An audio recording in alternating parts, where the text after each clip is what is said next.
Түркілер және олардың өмір сүру салты. Каналыма тіркелуді ұмытпаңыз. Сен түркілердің өмір сүру салты туралы білетін боласың. Түркі әлемінің жетістіктері мен өнертабысын оқып үйренесің. Қазақ халқының шежіресін бәйтерекке теңейді.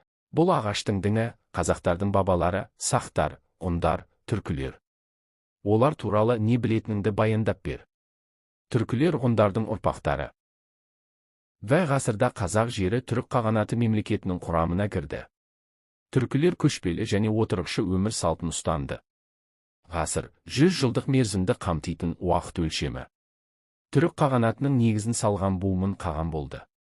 Ол темірден жасалған қарумен, сауытпен қаруланып, темір құрсанған, қуатты атты әскер құрды. Түркілердің әскерлері шығысында, Ұлы Қытай қорғанынан батысында Қара теңізге дейінгі ұлан байтақ өлкені басып алып, билік жүргізді. Араб тарихшысы былай деп жазды.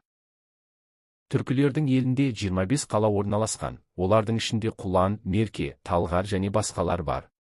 Арықтар және ескі каналдардың ізі сақталып қалған. Археологтар қазба жұмыстарында орақ, пышақ, балта, үзеңгі, қылыш және әртүрлі әшекей бұйымдарын тапқан. Түркілердің қолөнері жақсы дамыды.